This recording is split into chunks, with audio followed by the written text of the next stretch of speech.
한국은행이 기준금리를 0.5%포인트 인상하는 이른바 빅스텝에 나섰습니다. 이로써 우리나라 기준금리는 연 3.0%로 2012년 10월 이후 정확히 10년 만에 3%대 금리 시대가 열렸는데요. 한국은행이 5연속 기준금리를 인상한 것은 이번이 처음입니다. 한은이 기준금리를 올리자 시중은행들도 일제히 정기예금 금리를 인상했습니다. 오늘은 5대 시중은행의 대표 예금 상품들을 한번 비교해보고 이자 쏠쏠히 받을 수 있는 방법 한번 얘기 나눠보겠습니다.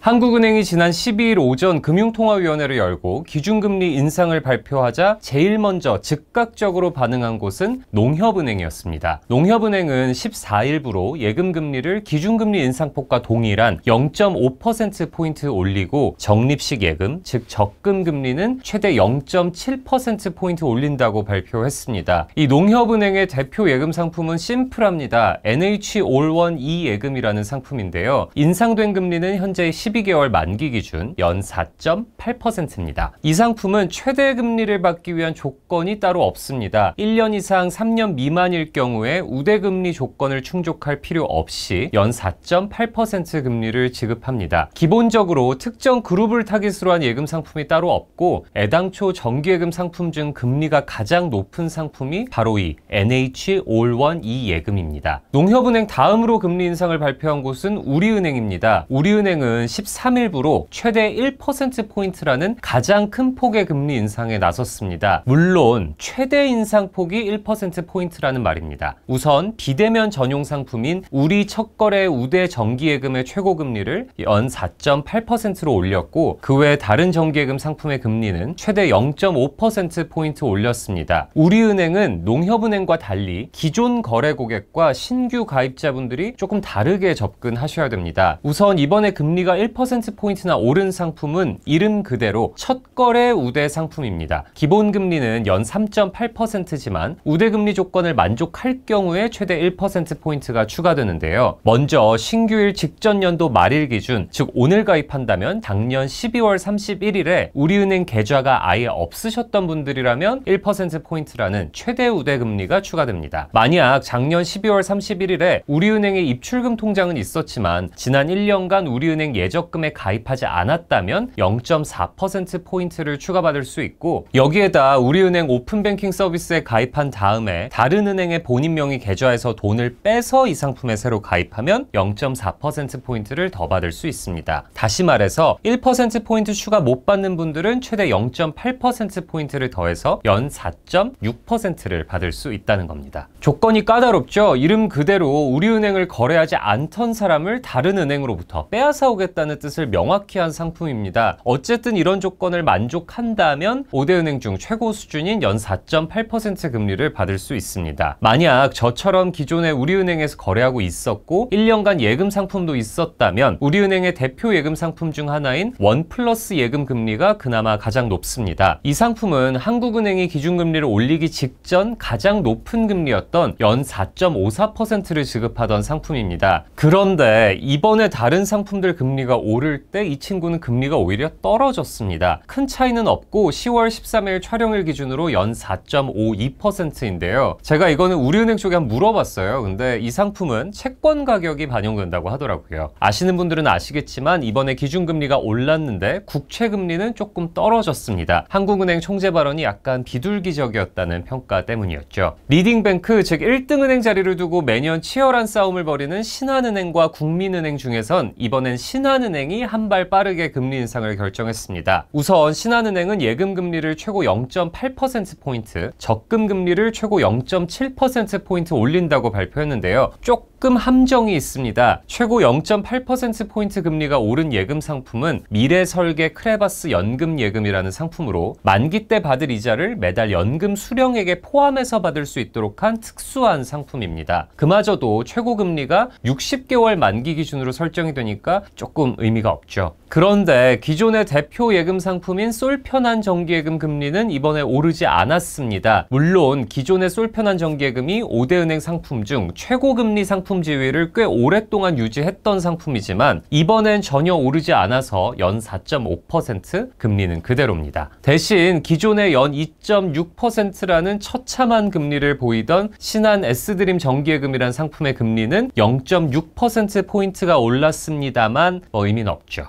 한은의 기준금리 인상 직전 5대 은행 중 예금금리가 가장 낮았던 하나은행도 금리 인상 행렬에 동참했습니다. 하나은행은 비대면 전용 예금 상품인 하나의 정기예금 금리를 연 4.6%로 인상했습니다.